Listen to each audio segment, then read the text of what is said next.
Good morning and welcome into the Martin Houston Show with Martin and Xavier on Tide 100.9 and 12:30 a.m. WTBC. Normally, it is the Iron Bowl edition of the show. We are broadcasting only on the live stream today. So hopefully, if you're used to tuning in on the radio dial, you've gotten up and at it with us this morning to be a part of the program on our live stream. It's the Martin Houston Show powered by MaXSports, November 12, 24, 23. The Sound of Bama Sports, your show, your team. The playbook for today has our score prediction contest with Jalen Milroe passing yards as the tiebreaker. We'll talk about the players of the game. We'll talk about keys to victory. We'll go around the SEC and around the nation with a couple of key games later on in the program. I want to encourage you to join, share, and like the live stream at the Martin Houston 35, at Martin Houston 35 fan page, X's and O's Sports, Max Sports, Tide 100.9, all of those. And then on YouTube and Twitter or the X is Martin Houston 35. All of those will get you in the conversation. So we're glad to be able to bring this to you today. We know that some of you may be listening back in playback. So if you did not get up and at them with us at 6 o'clock and we start asking for the score prediction contest, remember this is pre-recorded if you are listening after 7 o'clock today. But we are up and at 'em. Hopefully all of you had a awesome Thanksgiving Day on yesterday, and that you and your family are blessed and thankful during this holiday season as we roll into the rest of the Christmas season from here. It's a Black Friday X, and people are out and they standing in line and all of those things. But uh, hopefully you and I can deliver on what we need to deliver in terms of this football game. It's an exciting time for Alabama. Will the Alabama Crimson Tide be able to take care of their business on tomorrow? Well, we'll give you our thoughts and our opinions as we move forward. We want to remind you that this is a day that the Lord has made, so let's rejoice and be glad in it. Take some time today to notice someone, love someone, serve someone, be the difference you want to see in the world today.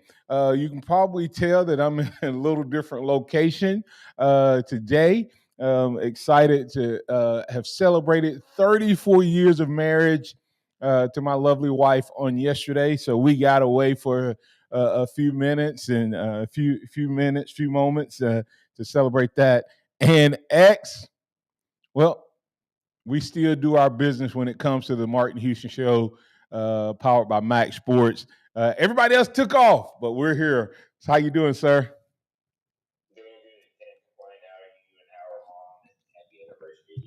We're doing awesome. We're doing great. It's been a good time. We'll spend a little time reconnecting and staying in love for 34 more, getting ready for the second run.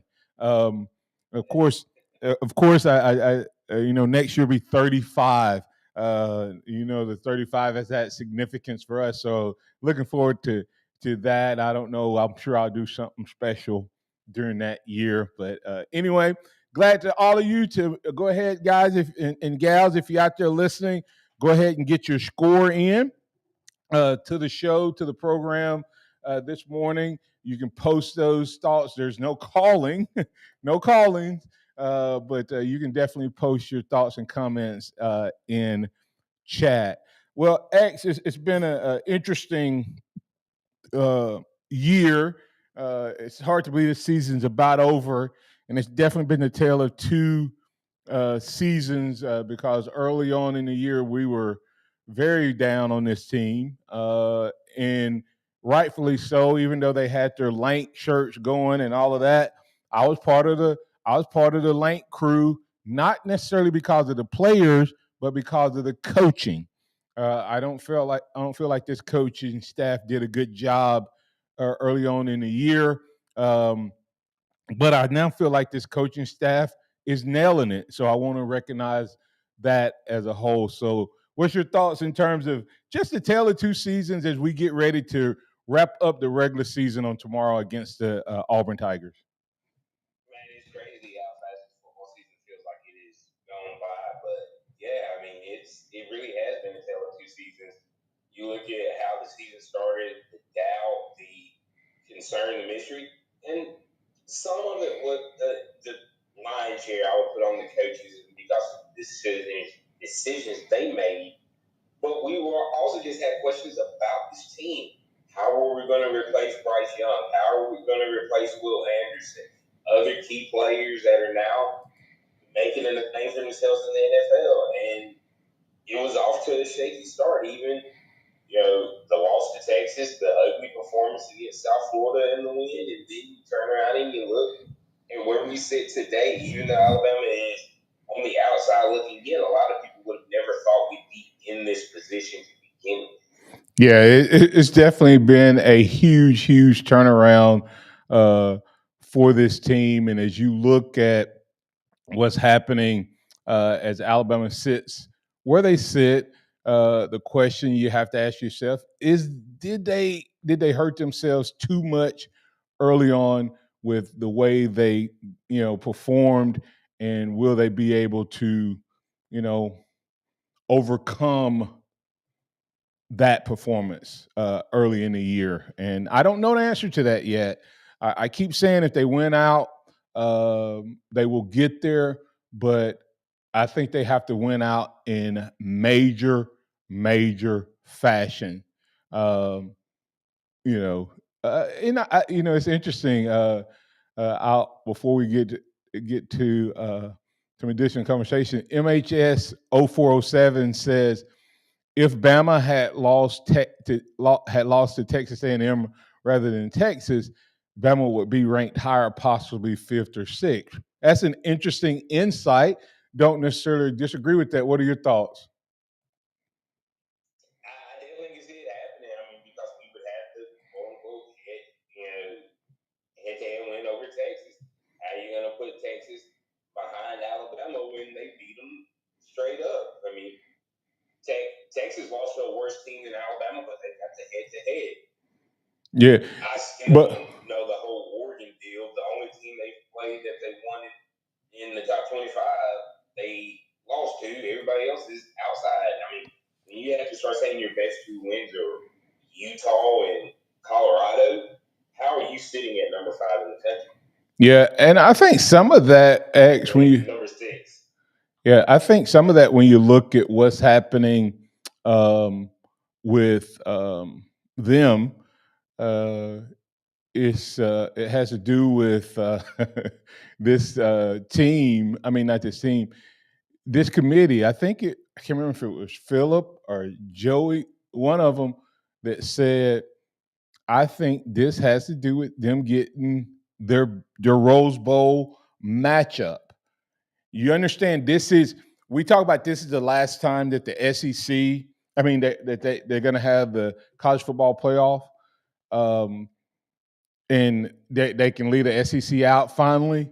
The bigger thing is this is the last time you could have a traditional. You're talking about a tradition dying that's already been on its last leg. The Rose Bowl matchup between Pac-12 and Big 12, a Big 10. This is it. This is it. I mean, and so those traditional powerhouses from conferences are now conference foes, and those games are going to be matched up during the year.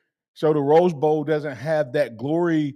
And how big a deal? Because what they've pretty much done, barring Oregon State being the fly in the ointment, and come on, be that ointment. I mean, that fly today. I mean, Saturday, Oregon State. Barring that, I mean, tonight. See, I'm still kind of on a different different level. But get my days mixed up. But with that being said, X, it's they have almost assured themselves Big 10, Big 12 matchup. In some capacity, Don't be surprised if they don't make the rankings 2 and 3 to make it happen, right? In other words, Ohio State ends up at 2. They're thinking Georgia 1, Ohio State 2, Washington 3. Or Oregon jumps to 3 and Florida State wins their 4.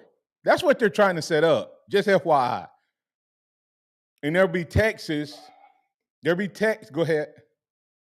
No, I agree that it has no doubt in my mind what they're trying to do at this point. Yeah. And you have to look at it and go, I asked this question the other day, X, and I want you to think, which fan base is going to be the most disappointed if they all end up with one loss? Georgia, Michigan, Washington, Oregon, Texas, and Alabama. Which one of those ends up with fan bases end up, with the worst taste in their mouth from a loss? Because it's possible that's the crew that could end up. That's the list of teams that could easily end up on the outside looking in. X, and how do you handle that? So, but coming back on the other side, we're going to continue the conversation right here on the Martin Houston Show. We'll run a few highlights of Alabama's practice from the other day. We'll get that during the break, and then we'll come back and we'll keep the conversation going right here on the Martin Houston Show with Martin and Xavier. Let's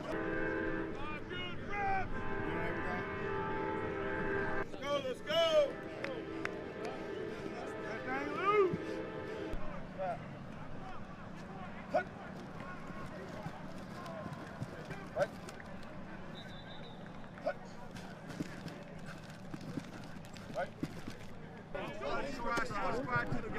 That's it right there.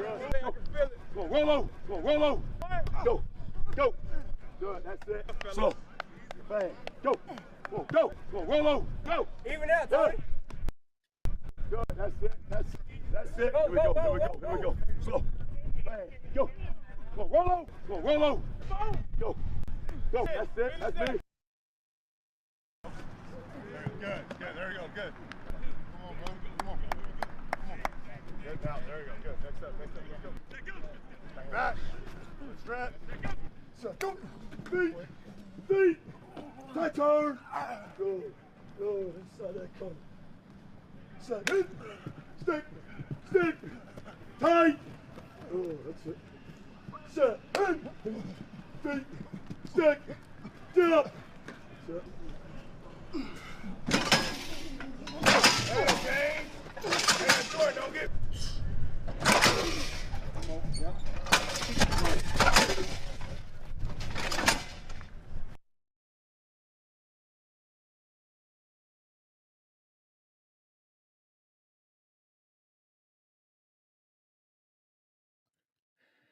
Let's get things rolling once again. X, that was just a few highlights from the Alabama practice, Iron Bowl practice on Tuesday. Guys getting ready to break things down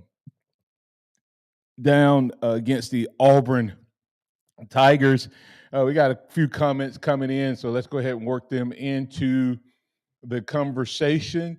First of all, MHS 0407 had the following. He said, last year, Bama was number 7 at this exact time. Prior to the Iron Bowl in the college football playoff, 2 teams ahead of us lost, LSU and TCU, and Bama still didn't get in. We need help and chaos in the next 2 weeks. Didn't think about that. But this, I think, is a stronger argument than last year. X, what are your thoughts? I definitely think it's a stronger argument. The fact that Alabama only has 1 loss versus 2 losses that they had last year. Then you kind of look at the teams in front of us, and you go,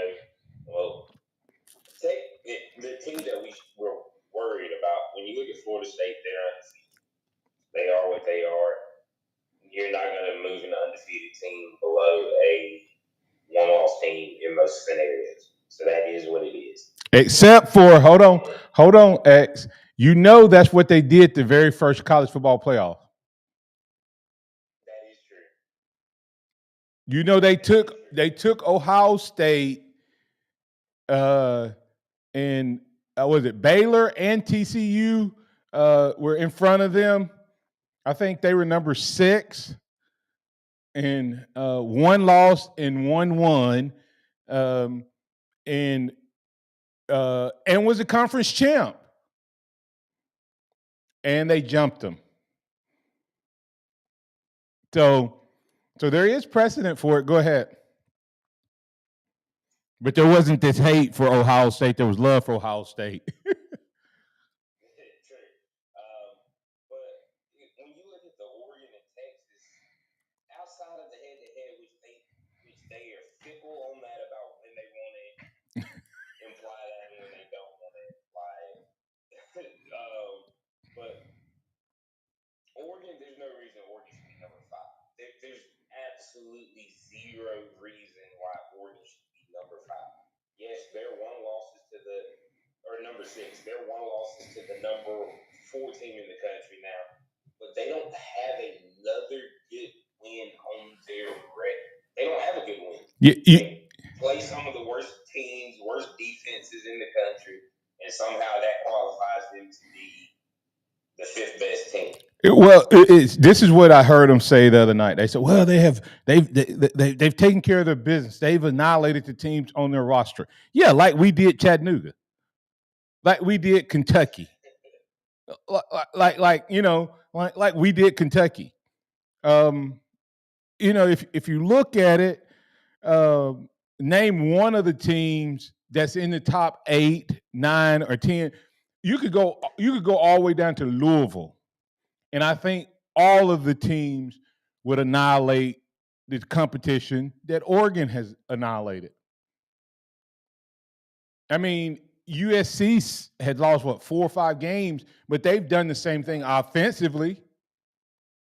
They just don't have a defense. The difference is Oregon has a SEC-based coach who understands the importance of defense, so it makes those scores even crazier. But every SEC school and Big Ten school would do the same thing with Oregon's schedule. The question is, I think most Big 12 schools would. Right, I didn't even mention them. So it's sad, but it is what it is. My biggest thing is the fact that and this is unfortunate that you have to be perfect in college football, big time college football to be in the playoffs. And the fact that they do not they refuse to go when the teams played, this was a better team. If this team played now, if these two teams played now, who would be favored? And that's what MHS 0407, he said the college football committee should factor in which 14 would be favored on a neutral site. I think Bama would be favored over Washington, Texas, Oregon, and Florida State. And Alabama would be favored over Michigan and Ohio State. I guarantee you they would. The only team that Alabama will not be favored over is Georgia. And in my opinion, no matter how many times you've seen them play and not play, etc., the only team that Alabama's not been favored against in 10 years is Georgia. So it's and that's the sad part is they say they're supposed to get the 4 best teams. 4 best teams doesn't mean 4 best records. In interesting X, they showed a little bit of that in the Missouri situation, but they won't do that in the top. You see what I'm saying? Like putting Missouri ahead of Louisville is saying what? What do you think that's communicating? Louisville is 10-1. and going to be playing for their championship. Missouri is 2 games out, and technically they're 2.5 games out, or because they would need Georgia to lose 3 times to get into the conference championship because of the head-to-head. But yet they're in front of Louisville, the second best team in the conference. So are they saying that the SEC is a better conference? If you'll take a 2-loss Missouri team and put them ahead of their second best team and they're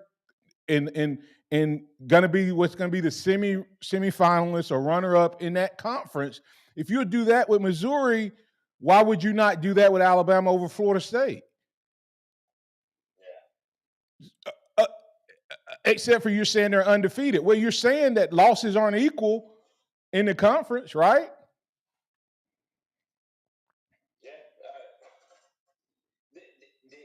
There's no congruency, there's no consistency in the way that they do the rankings. At this point, you can't tell me it's not them wanting to keep Alabama out potentially if something happens, or if Georgia wins, Alabama's out in the SEC championship game. But you can't tell me that if Alabama beats Georgia, they're not doing anything in their power to have those teams lined up in front of Alabama to potentially keep both out. But if craziness happens, to potentially keep both of them out. You can't tell me that's not what they're Yeah, doing. and once again, we hadn't even talked about this as we get ready to take some conversation to the Iron Bowl. X, the craziness of the football schedule, strength of schedule, the MH0407 is pointing out.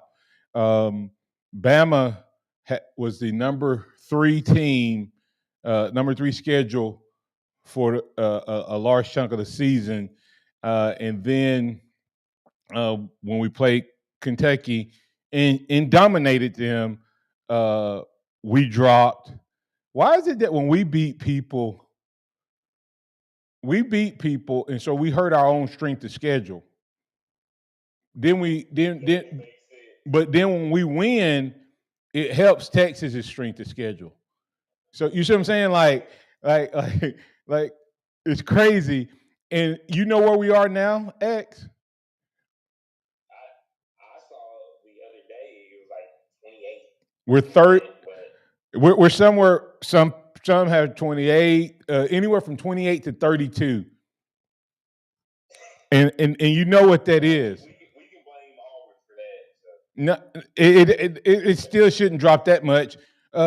Oregon didn't get hurt when Utah fell out of the top 25. They Washington didn't get hurt by beating Oregon State, and neither did Oregon. You see what I'm saying? It's anyway. The craziness of this. Let's go ahead and start some conversation around the Iron Bowl. You mentioned Auburn hurting Alabama because of what they did against New Mexico State. With the impact of that particular game, X, what does Bama need to do to take care of business as far as that particular game impact on Alabama? Because New Mexico State beat Auburn. Alabama needs to do what on tomorrow? They need to absolutely blow the doors off the barn. Yeah, they got to. I think they have to win this game by four, 5 scores. Just go out, stop them, do what we've seen them do over the last month and a half of football.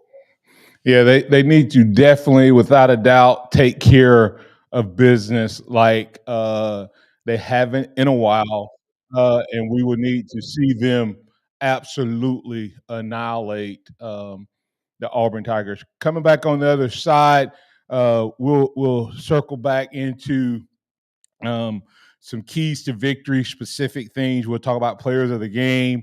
We'll also circle around to some keys to what we want to see around the nation as we look into tonight. Whew, you got a big opportunity for some chaos to at least begin to happen with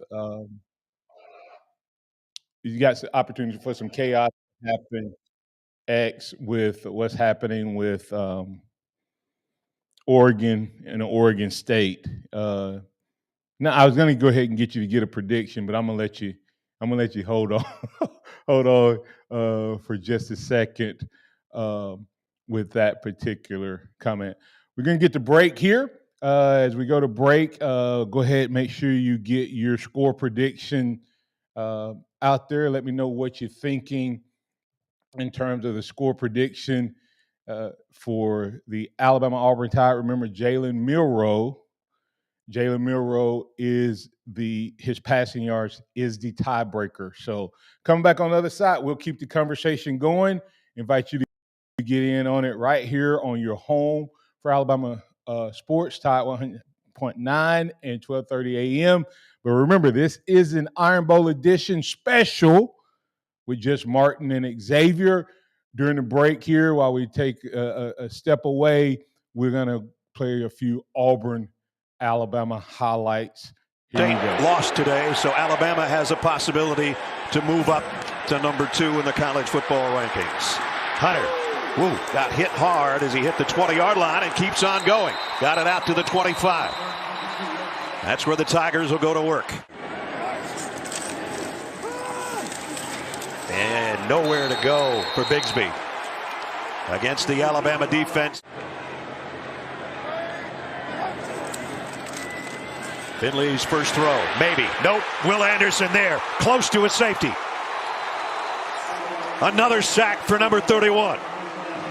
Wheel him inside, starts outside, and then comes right over the center. Auburn probably practiced it 50 times this week. It's a backdoor tight outside linebacker coming around. His back foot just about on the back line. Slade Bolden's camping under it with a fair catch call and taken around the 48-yard line. So already Alabama's in a short field. Auburn is second in the SEC in tackles for loss. No gain on that one. 3rd down and long. Young's got to get rid of it. Threw it into some traffic, incomplete, intended for Williams. So 3 and out, Alabama. Javarius Johnson waits on the other end for Auburn. Lets it go, and it's going to be down around the 2 by Jamison Williams. Get an opportunity to catch that pass because he was held. Well, he held onto that one inside the 2. 3rd down and 2. He'll get it again, and he's not going to get it. Swarmed under To'o Anderson and company, and Tim Smith in the middle. On 2nd and 5, it's Bigsby trying to get to the edge. Forget about it. Brian Branch drops him for a loss. A lot, and he's getting there in the bounce out. That's what this defense does. When they're playing well, they bounce it out to those safeties. Javarius Johnson was the motion man. He sets up on the right. Finley goes that way and got it to him. Good for a 1st down. All right. Welcome back That's in. Not as deep as it normally is. Things rolling. Year in and year out. You seeing those highlights. The throw. Wow, I don't know how he tucked it between those 2 guys, but he got it. Last year, it was a crazy, crazy game. We were not expecting the dog fight, cat fight, whatever, tiger fight you want to call it last year as Alabama took on the Auburn Tigers. If you're just now joining the program, want to encourage you to check out Alabama One. Alabama1.org is where you can find them online. Great things happening at Alabama One. Just had our big Black Wednesday sale. Thank all of you who supported our promotion, 6 for 6 CD. But you may be thinking, man, I missed out. Well, Alabama One has a great CD rate, 12-month CD rate, starting at 5.3 for the 12-month. You can get that, or if based on how much money you have, we have a jumbo rate that gets up to 5.51. And if you're a business, you can get a CD for 5.72, 12 months. So not a long commitment, but big time earnings at Alabama One. Go to alabama1.org and you can find out all the details. Alabama One, one together. What's your one? All right, X. You saw those highlights there. Crazy game last year. Crazy game last year. Alabama going into that day had got some good news. There'd been some losses and different things happening. And Bama just barely took care of business and different things. So it's always spooky. I said last year before when we were down there. It's always crazy to think about what happens when you go down to Auburn. I mean, you just you usually can throw out the record. Do you feel like this is a throw out the records type of game, or will this team be different? Yes and no. When you look at it, if this game was anywhere else, I'd be Alabama rolls easily. But it's in Jordan Hare.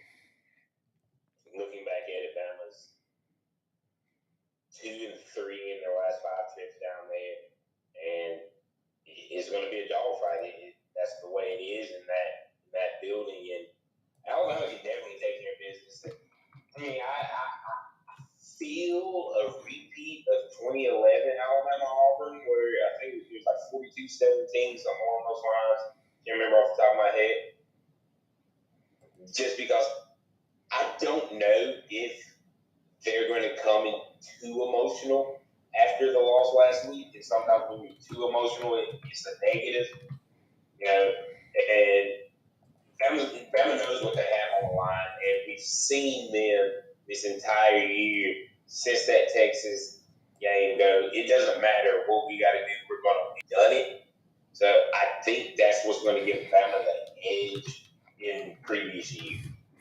Yeah, like you say, typically you can throw it out the window, but I think part of this X, you have to look at this game from the standpoint of this particular team. Why would this be different?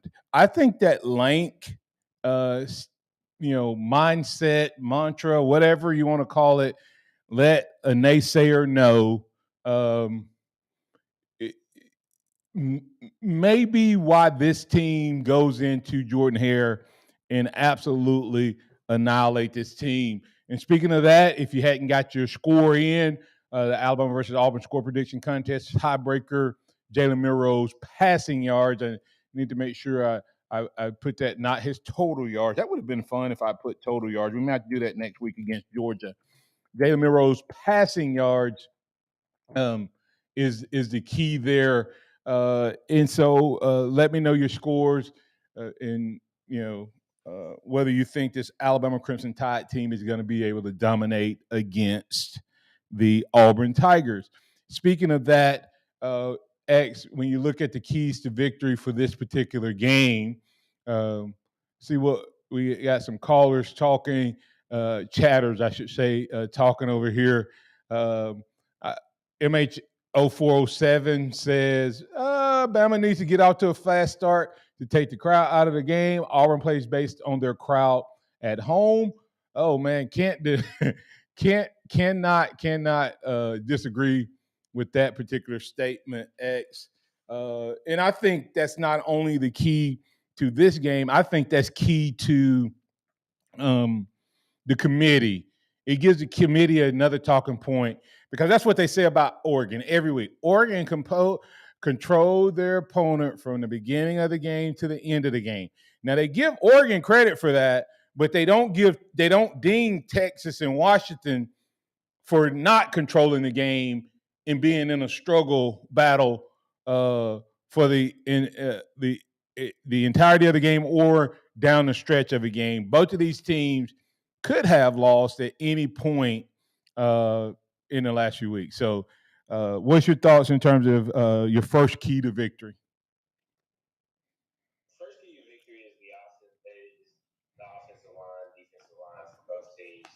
Alabama's offensive line has played really good, since the LSU game. I think they only gave up 1 sack against LSU. I don't think they gave up any against Kentucky.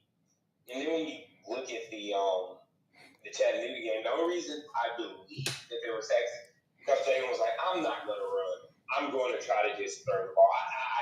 I really think he was doing everything he could not to run. Maybe that's because he's still a little banged up from the hit he took against Kentucky.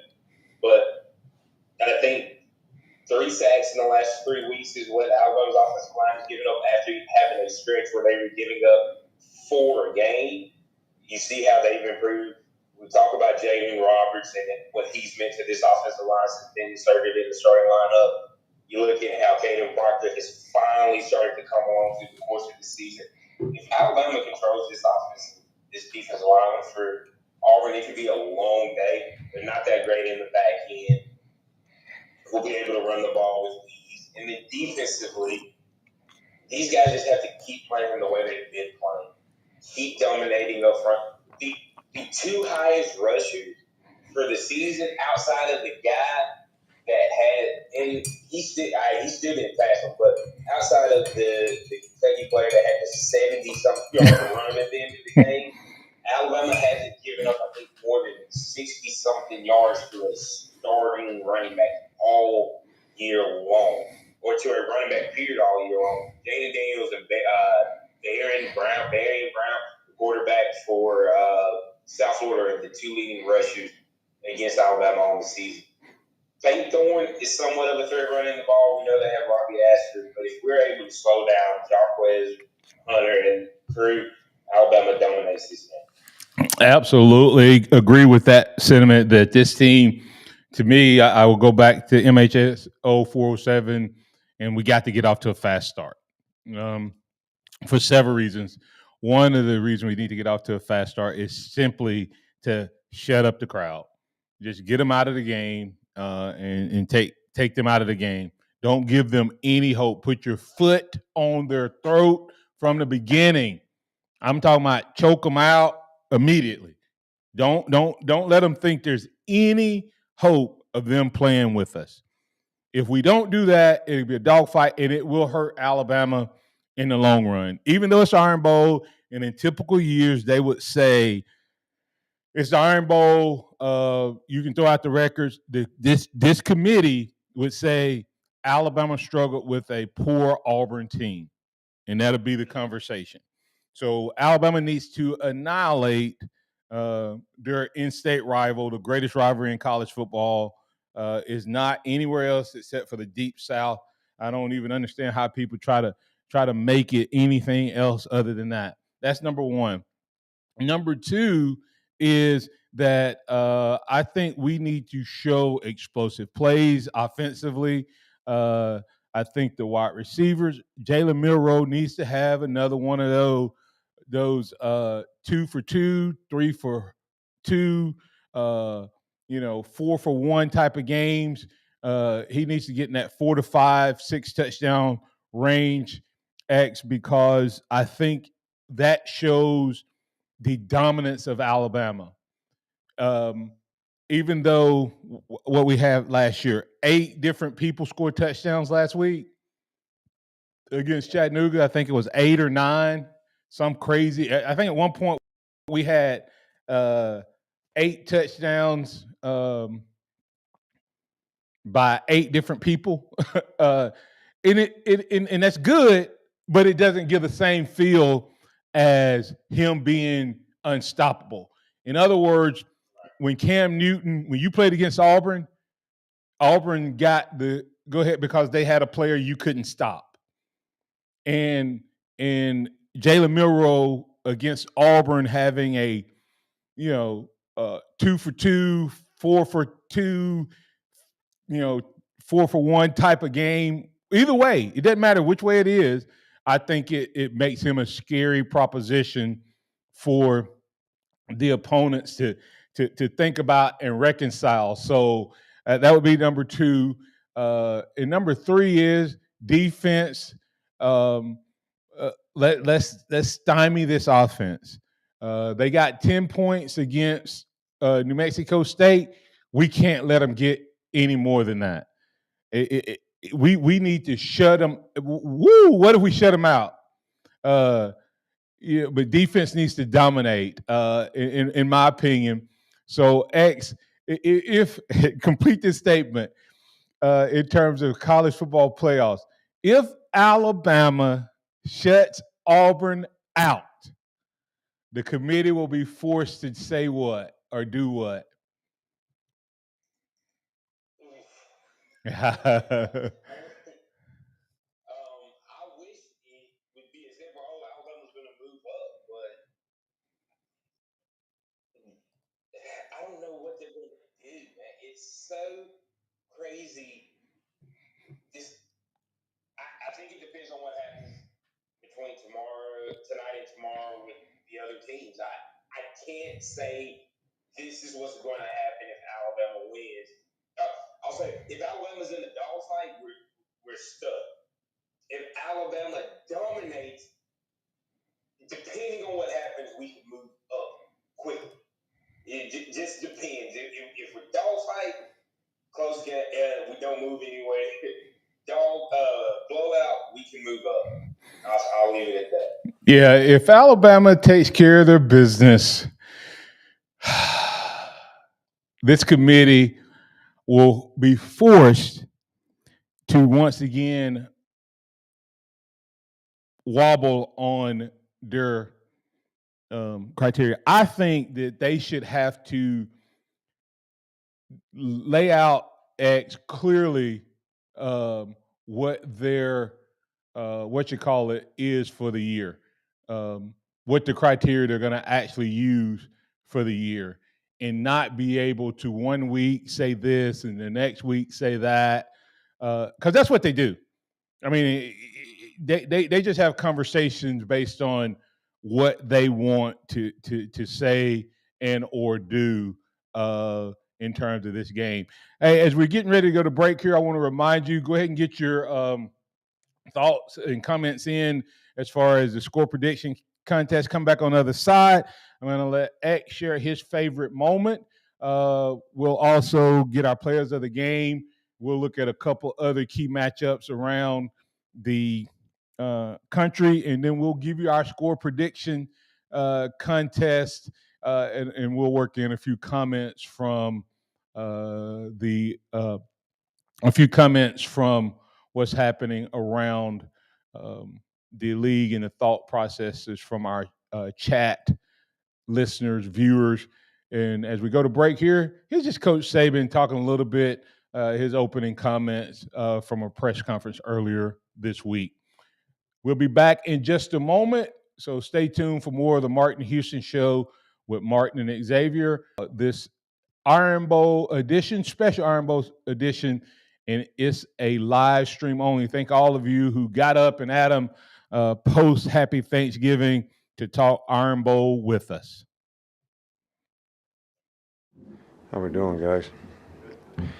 So first off, let me just take a second to wish everybody happy Thanksgiving.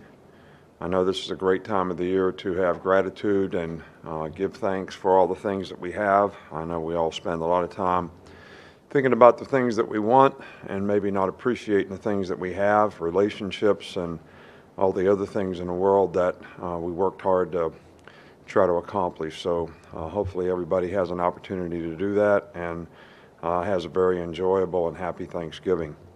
So this is a very special competitive situation. The Iron Bowl Auburn's got a very good team. And I know in rivalry games, things are always going to be very, very competitive, and I don't think records or any of that stuff really matters when it comes to what happens in, this game. So I think for our players, it's what do you choose to pay attention to?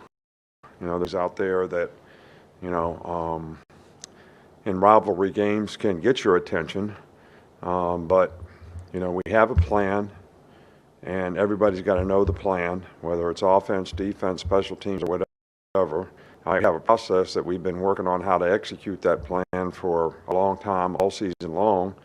All right, so hopefully we want to focus on the process of what we got to do to execute it. And then we got to have a sense of purpose for why is it important, to be able to have an opportunity to be successful in that game so that, we can stay focused on the right stuff. So that's kind of my message to the guys, and that's what I'd like for them to stay focused on. And because at the end of the day, it's going to be, kind of what happens on the field. And I think it's always been in this game, people talk about all the things that have happened, but basically in my experience, the team that plays the best is the team that has the best chance to be successful, and that's the way it's always worked out in the past. Starting with Charlie. Yeah, hey, Coach, just quickly. Hey, that's Coach Nick Saban talking about giving his opening statements regarding this game, saying the team that has played the best has always been able to win out, and not necessarily the best team, but the team that has played the best. So we'll see if they're able to keep that rolling. Let's hope that the Tide plays the best as we move into the final moments of today's show. Want to invite you, if you haven't got your score in, to go ahead and get your score in this morning. We also want to take a little jaunt around the country X and talk a little bit about some of the big games coming up. It's possible that Alabama could get the good news they need before they even take the field tomorrow, which would work out great if the football gods would just smile on us in this way. We'll see if they do that. But before we do that, what's your favorite Iron Bowl moment before we jaunt around the SEC in the country? For me, I guess it could be the 2008 Iron Bowl. That moment, unless something crazy happens, Braden plays in the game, Deuce plays in the game, that'll probably be my forever favorite moment. Of course, they better be playing for the Crimson Tide for them to overtake this one. But no, 2008, my senior year in high school, me and you went to the game. It was the day after my last high school game, actually. And Alabama hadn't beaten Auburn since I was in 5th grade. And so I'd gone all the way through middle school, all the way to senior year of high school, say the second year. And it was an absolute dog walk, 36-0.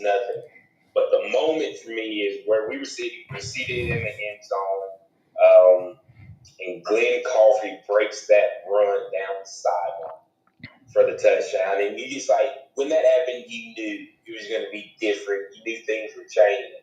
And that will forever be, unless once again, nephew, son playing the game, my favorite Iron Bowl moment that I was there.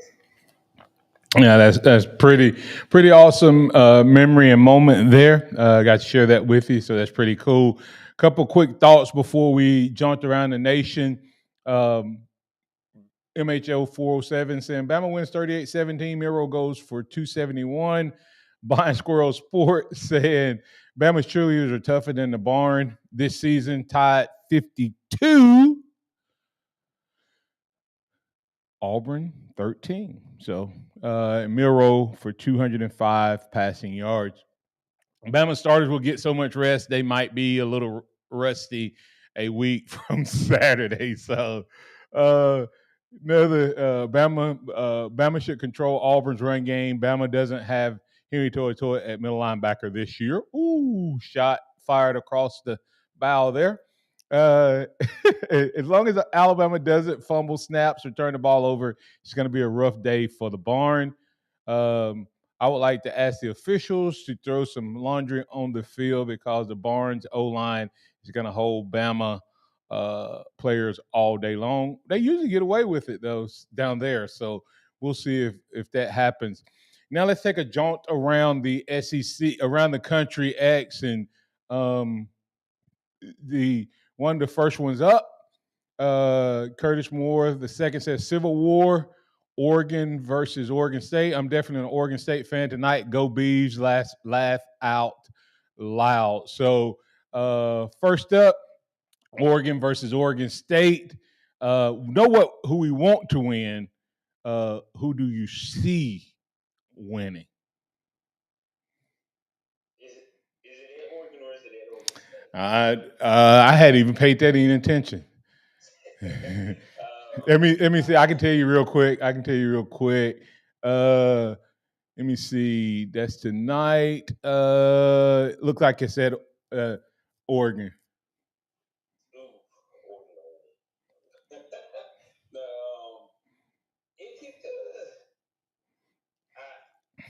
I want to see magic happen.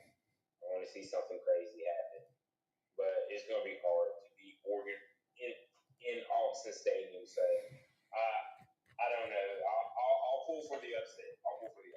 Yeah. Hey, listen. Oregon State should have beat Washington. I think the rain hurt Oregon State last week against Washington. They got close, lost 22-20, but had a chance and just did some things strangely down the stretch that, to me, cost them the game. I'm like you. I want to see the upset. I just want it to. This will be once again. They've played one ranked team so far and lost. And if they're in a dogfight and end up barely winning or losing, then that makes the statement that this team is not as dominant as they've looked. If they blow out Oregon State, it just bolsters the committee's thought process. So, especially coming off of a tight game against Washington. Okay, so we need Oregon State to make it a close game and or win. My heart says Oregon State. If I was a betting man, I would put my money on Oregon. Next up tonight. Now think about this. It's possible that the two teams in front of us at 6 and 7 X could lose tonight. Is there any chance that Texas Tech upsets Texas? There's always a chance. I think they can. I mean, you look at how Texas has been playing over the last month and a half, and it's like they were on that really high after they beat Alabama, and that loss to Oklahoma. Even though they've still been winning, it's been ugly, it's been close, it's been not what you would want. I definitely see Texas Tech being able to beat them. Will they? Of course not. As you said, betting man, I'm taking Texas. My heart says Texas Tech. Yep. I'm gonna go for that's gonna be one of the upsets. Texas Tech figures out how to beat Texas because they can't handle the pressure. Pressure burst pipes. Texas burst tonight. So, but the interesting thing, Texas hasn't even secured their own conference championship yet. Everybody assumes that they're going to be in the conference championship game. They have to win tonight to secure that. So, be interesting to see what happens there. And if they lose it and everybody else wins, it'll be I think a 4-way tie, and they have some weird, strange tiebreakers going on. Next big game, you got Ohio State and Michigan. I think they said that Ohio State under Ryan Day is 40-0 against the Big Ten and 1-2 against Michigan after having dominated Will Michigan make it 3 in a row? It's at Michigan, no Jim Harbaugh. Does Michigan find a way to make it 3 in a row, or does Ohio State hold on to that number 2 spot? Where's this game at again? It's in Michigan. Man,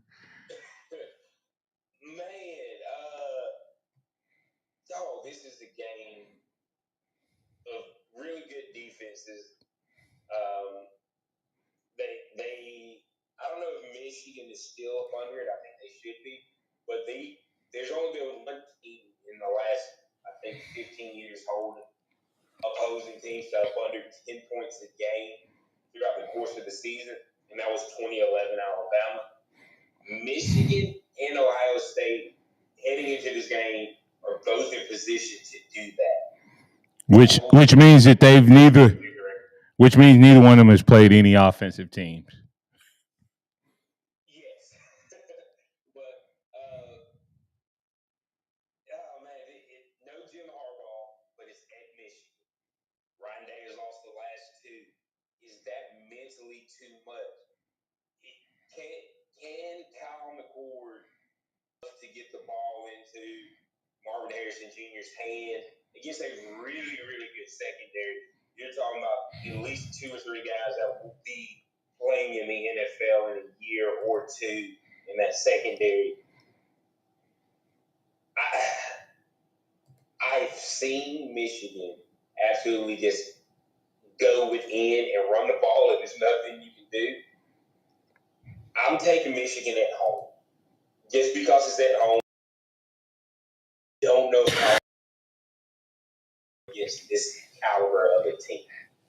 Yeah, interesting. I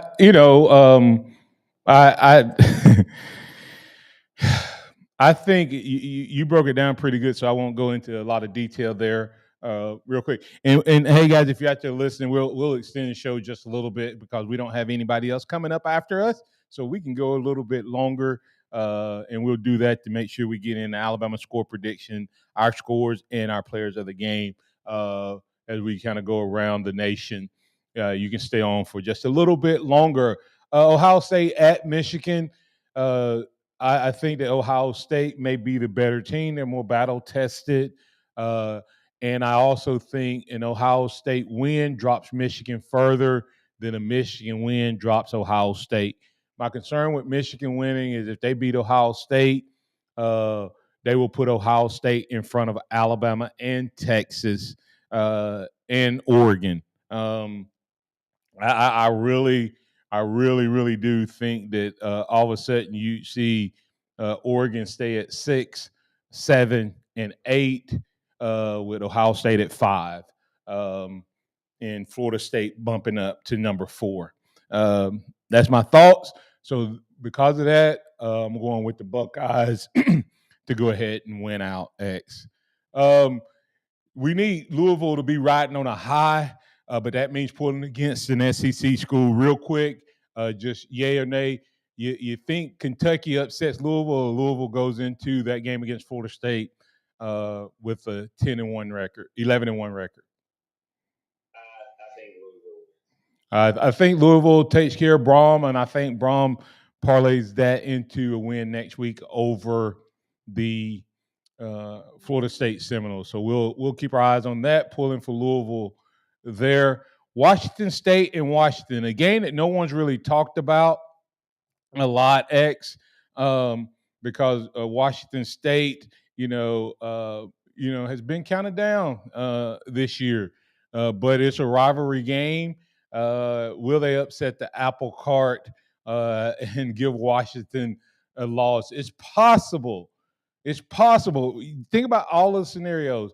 Oregon could lose, Washington could lose, and then those two teams annihilate each other next week.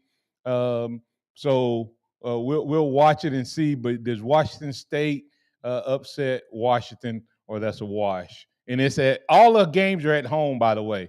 All the teams we want to lose are at home. Huh? Are we the only one on the road outside of Ohio State? Yep, I think so. Washington can do it. Washington State can do it. They have the firepower to do it. defense get enough stops? We've seen Washington get enough stops. That's the question. Once again, betting man, I'm taking Washington. My heart says Washington State. I think it's going to be a really good game. Yep, I think Washington wins, but it'd be great if Washington State helped us out.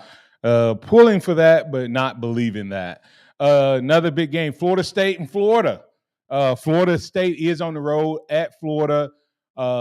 Napier could save his job potentially with a big upset win over Florida State. Can the Gators get it done and help Alabama out by knocking Florida State off? We all know Jordan Travis, horrific injury last week. He's out of this game there with their backup quarterback, Tate Rodemaker. When I saw that, as an Alabama fan, hey, this could help them at the end of the day. Hated for that young man. And I was going to say, without a doubt, I think Florida could do it. Then Graham Mertz breaks his collarbone about an hour later. And now they have their backup quarterback in the game. It's going to be – I think it's going to be ugly. I think it's going to be nasty. Florida has the advantage because they're at home. They're both with backup quarterbacks. You know what? I'm just going to go ahead and take Florida State because I believe we'll be able to beat them next week. Yeah, I'm going to take Florida. I think Florida finds a way. Florida let Missouri get away last week. They had the game won, went to prevent defense on the last drive, and let them drive down the field and get into thick kicker's range easily, and he knocked it home. So I think the Gators find a way to rally, even though I think it'll be high emotions for Florida State. I think now that you have a week to prepare for the backup quarterbacks on both sides, I'm going to give Florida the edge at home. Here's the concern, X. The SEC plays Clemson, Georgia Tech, Louisville, and for us, they already made it bad. The SEC doesn't need to lose all of those games except for Georgia. That'll hurt the SEC and Florida State. So there's 3 matchups with the ACC this week. The SEC started the season off losing to out-of-conference foes. Will that hurt Bama if that were to happen? Yes, I mean, it would definitely hurt. Go ahead. I don't think it's going to factor too. Things just have to play out the right way. That's just what it is. Yeah, and that's true. So if they take care of the business, Alabama still needs to win in dominating fashion. So let's talk about our players of the game, and then we'll get our score prediction. Who you got for players of the game? It's so easy to say Milroe. So I'm gonna throw a little wrinkle. I think Roydale Williams has a big game. I think the physicality of this matchup, the physicality of this rivalry, I think he has a big game. We've seen him have big moments in some of these games the last few weeks, and I just think he gets it done this week. All right. It's been a while since we had a wide receiver be player of the game. Is it possible that Burton does that against the Auburn Tigers? I think it is, but I just can't move away from Milroe. I think he has another one of those historic type of games. I think he becomes a I almost said a 100-300. You know what that is? Yeah, you're going to say 100 passing, 300 rushing. No. I think he gets 300 yards passing and 100 yards rushing. I think he's going to be the player game offensively. Who you got defensively? Defensively, I think it's going to be Jahad Campbell. I think just the way he's been playing, man, just lights out week in, week out. The bigger the moment, the bigger he plays. What you got for Milroe touchdowns? Over under 4. Ooh, over under 4. I'll take a watch. I think he gets 4. All right, I'm going over. I'm all in on Milroe. All in on Milroe. You got Jahad Campbell. I think you're going to see this front line dominate X, and I think it's going to come down to a combination of the outside pass rushers. I think you're going to see tremendous push from the front, which is going to give DT 2.0 and Braswell a chance to and company to make some serious tackles. I think Auburn's going to be forced to pass the ball early, which is not where they want to be. So I'm going to give it to those guys, but I do think you'll see an interception by the linebacker core, and then this defensive backfield is going to be just lights out as a result of what happens in terms of that defensive front getting after it. Now, Blind Squirrel Sport points out a good point. If Milroe doesn't get to my numbers X, it's because they take him out. I'm going. That's my caveat. All right. That's my caveat. So, all right. As we close out, X, what you got from a score prediction standpoint? Man, you said we can't let them score as many as the Mexico State said. Yeah. Yeah, I'm going all in, man. I'm all in. It's a rivalry game. It's going to be a little bit of a fight. I'm saying 41-13. All right, 41-13. Now I have two different scores. One is, my first score was 48-3. Okay, with Milroe having 305 passing yards. All right. My other score is 55-10. With Milroe having everybody always thinks I'm crazy when I have these numbers, but I'm always close. It always falls in between our scores. Yeah. Which one should I go with? 48-3, 55-10. Either way, we're beating them by 45 points. I'm calling for 45. We're going to absolutely make them cry. And then they won't be running around here talking about, well, we had our La Monroe moment. Go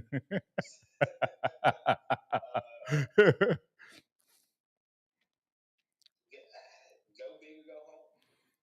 55-10. I don't want them to get 10 points, though. That's the problem. But they get them 10 late. They going to get the 10 late. We're going to go into the fourth quarter with a shutout. Barring any penalties, barring a long punt return or special team, this offense will not, bold prediction, will not drive and score unless they get the ball in our territory close to field goal range. As a matter of fact, unless we give the ball to them, they might not even cross the 50-yard line. I'm talking about LSU dominance like we did when it was 9-6, and they got lucky to win. And then in the repeat, they didn't even get across the 50-yard line. I don't think that type of that type of win. And we'll go back with the old Nick Saban. We want people to fear Alabama. And I believe for the first time in a long time, Nick Saban will allow his team to make a statement. The Georgia Bulldogs, Kirby's smart. Kirby has kept his guys in terms of style points, back-to-back games where he clearly had the game wrapped up in the third quarter, and he kept them in to run up the score and hold down the score. Alabama does similar X and takes care of business in this game. Passing yards. I got Milroe for 263. 263. And what was your score again? 41-13. All right. And I had 305 and 315. The 48-3 was 305. The 55-10 was 315. Woo! It's The extra 10 is that last touchdown. huh? The extra 10 is the last touchdown. Who Auburn's or No. For Milroe, you said 305, 315, 340, 48. oh yeah, them last 10 yards gonna be that extra touchdown that he gets late in the game. Not late in the game, but at some point in the game. So, oh my goodness, Alabama versus Auburn. It's Iron Bowl 2023 X. Closing thoughts. Man, it's hard to believe that the regular season is wrapping up, and it's been a fun ride, man. It's been fun watching this team grow and change as the season has gone along, and I feel like we're going to put a pretty bow on it tomorrow. Absolutely. It's been a lot of fun. Alabama versus Iron Bowl. Alabama versus Auburn in the Iron Bowl 2023. We got Bama winning. I have them winning big. I think bigger than anybody. Everybody else has Auburn getting 10 or more points. I have them 48-3 or 55-10. Hey, I'm the show host. I get to give two scores. But